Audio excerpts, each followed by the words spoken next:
Hi guys! On today's show, I'm going to be talking to you about being a real estate entrepreneur. I know you guys have heard about being a real estate investor, but I'm going to tell you why you should be a real estate entrepreneur. Stay tuned. That's what we're going to be talking about today.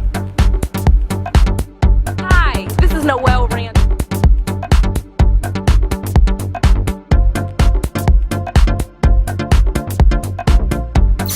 More great news for real estate investors. How would you like to be a boss? I'm going to show you how.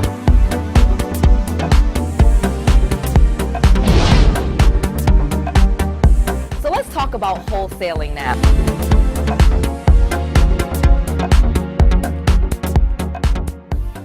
All right, ladies, so on today's show, I'm going to be talking to you about being a real estate entrepreneur. I know many of you have heard about being a real estate investor, but I'm going to tell you why you want to be an entrepreneur, okay? What does that even mean, though? What is the difference between a real estate investor and a real estate entrepreneur? As a real estate entrepreneur, which I am, we monetize everything. So you have multiple streams of income that are all derived from real estate. Let me quickly explain what that means. So, as a real estate investor, you may have some rental properties, you may fix and flip a house and get some money, you may even have a full-time job. So you might do a few things to get some money from real estate, and then you might be a real estate investor, okay? But a real estate entrepreneur does all of those things and more. Basically, what we do is we monetize all of what we do in real estate, and we have multiple streams of income. So some great benefits to this, and I'll tell you why.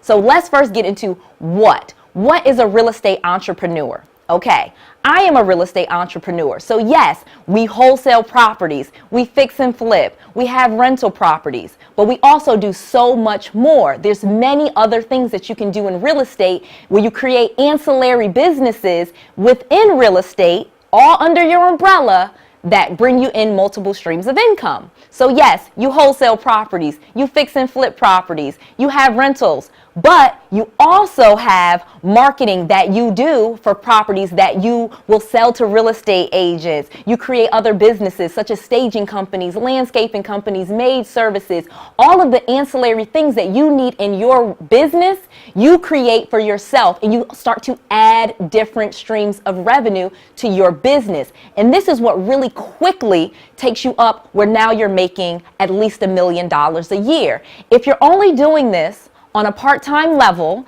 and you fix and flip a house sometimes, or you have a couple of rental properties, you're probably not going to be changing your life. You're not really an entrepreneur. So as a real estate entrepreneur, the first thing that you want to do is treat it like a real business. What does that mean? You need to get a business license. You need to have your EIN number, a website, a professional phone number, business cards, things of that nature. Make it a real business and treat it as such. Okay? And again, you're going to monetize everything, and I'll tell you a little bit about that in a second. Okay, next thing, difference between real estate investor versus real estate entrepreneur. A real estate entrepreneur does this full time, okay? A real estate investor might have another job that they have, and they work full time, and they flip houses on the side, or they have a couple of rental properties. That is not a real estate entrepreneur. Us real estate entrepreneurs, this is all we do. And we do multiple things in real estate. We don't just do one thing. That's why it's such a great business to be in, because when one stream of revenue stops, you have multiple other streams of income still coming your way. All right? So let's talk about what that means. When I say multiple streams of income, you have money coming in from your leads. So you'll spend most of your time marketing. As a real estate entrepreneur, we spend 85% of our time, our money, and our efforts marketing for leads. What does that mean? You may do direct mail campaigns, you're putting out signs, you have a great website, you're driving traffic to it, lots of different things. Many of them don't cost very much money, but you never turn your marketing off. because as those leads come in, you will monetize them in different ways, okay? Some of them you may keep for yourself and say, wow, this is a great property, I'll fix and flip it. You may wholesale the property. You may co-wholesale the property and partner with other real estate wholesalers, okay? You could do virtual wholesaling and market in other markets and get leads that way and then monetize them, all right? And then you're going to create some other businesses such as mentoring and coaching that you can turn on and off as you please, okay? And let me be really clear. This is a lifestyle business, because when you do it this way and you have multiple streams of incomes and you can turn your marketing on and off, up and down, and decide what it is that you're going to target, and you get really strategic as to what you're going after, you can work very few hours per week, okay? And I'm talking about maybe 2 to 4 hours per day and reap some really great benefits in an awesome, profitable business, all right? Additionally, you can spread out your risk. All right, so this is a great benefit. If you only do one thing, such as fixing and flipping, which is one of the most highest risk things that you can do in real estate investing, which is why I don't recommend that people start there. I know there's lots of other people out here talking about fixing and flipping, but if you don't know what you're doing, that's probably a really bad place to start. But I won't even get into that on this video. We're just going to talk about that's just one thing you could do. That's just one stream of income. And I'm talking to you about having lots of streams of income from doing one thing. So you spend most of your time marketing, and then you just do a bunch of different things with those leads, and you monetize them in different ways, and then you add different things to your business and different strategies to your business as you increase your capital. There's a very strategic way that we do this, and that I teach, and people that work really closely with me, we call it strategic deal compounding and then ancillary business additions. So ancillary business, what businesses complement what you already do that you can also make money doing, and it doesn't cost you anything extra to add that, and it just brings in more money. Like staging, for example. One of my students absolutely loves staging. Actually, I have several women that I work with that love staging. They love interior design. It's not one of my things that I'm really good at, but if you're really good at it and you enjoy it, you can create a business doing that after you've created your core business. And now you just have another stream of income. If you want to help others, you learn it, you do it, and then you teach it. You don't have to teach real estate investing. You could teach, like I said, staging. You can teach home staging and mentor people on how to stage homes. Are you getting the potential of this? Are you seeing how many different things that you can do to really boost your income? And why this is such a great business to be in? You just pick up different things, you keep adding to the business, and you just keep increasing your income. And it's low risk because it's already in line with what you're doing. All right? You're just adding things to what you already do, and you increase your income along the way. So, again, multiple streams of income. That's why you want to be a real estate entrepreneur. And that's a big difference between a real estate entrepreneur and a real estate investor. Second big benefit, we spend most of our time marketing. Like I said, 85% of your time, money, and effort marketing. Now, 3, let's get to the great thing. Low cost. This is a low cost business to start. Very little overhead, all right? I know you're thinking, wait a minute. I'm buying properties that cost hundreds of thousands of dollars. What do you mean low overhead?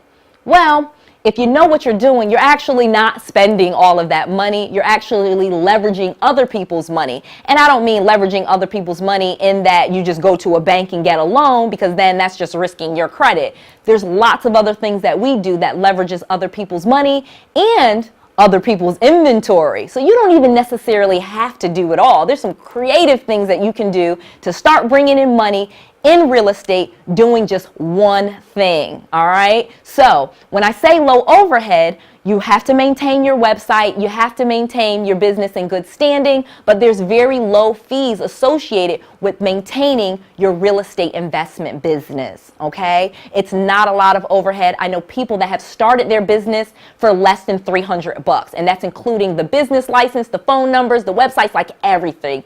$300, and they're off making thousands, all right? So low overhead. And here's the biggest benefit of it all. Lifestyle. When you are an entrepreneur, You own your own business. You do not work for someone else, but essentially you work for a lot of people. So if you work for a lot of people, again, your customers, your clients, the sellers, the buyers, okay, you want to make sure that you're delivering great customer service and that you are not overwhelming yourself. This is your business. Why would you overwhelm yourself doing a bunch of stuff, working harder than you did when you worked for someone else? Most of you out here probably already work for someone and want your own business. So why would you create a business that takes you a long time, doesn't make you much money, and drains and sucks the life out of you? I don't know about you, that's not what I wanted. So what you do is you get really targeted and really strategic so that you're only doing that one thing, okay? And that you can create the lifestyle that you want. You only take calls when you want to. You set up your systems and your emails and your voicemails so that you set out what time of the day you will do these things, and you create a little routine. Simple. This is easy stuff. That's why this is such a great business. When your projects are going on, okay, so say, for example, you decided to put fix and flipping into your business. Now, you don't have to. You really do not have to. But for this example, let's say you have a fix and flip project going on, okay?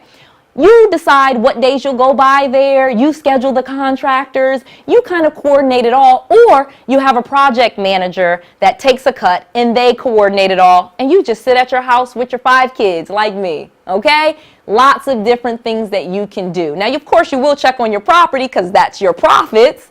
But at the same time, this is not something that you have to drive in traffic to, be sitting in a cubicle, listen to a boss that tells you what to do. How long were you at the bathroom? How long did you take a coffee break? Eating in the break room? No, none of that stuff. You're just doing what you want to do in your business. That's what this is about. This is all about lifestyle, ladies. All about lifestyle, ladies and gentlemen, okay?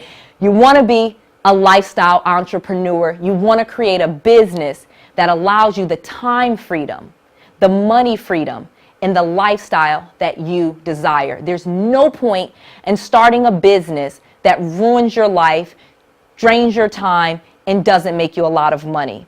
Additionally, being just a real estate investor is not going to cut it. You need to be a real estate entrepreneur.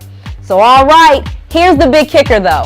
Being a real estate entrepreneur, the big secret is very profitable. It's very profitable. When you start to monetize every aspect of your business, now you're making some really good money.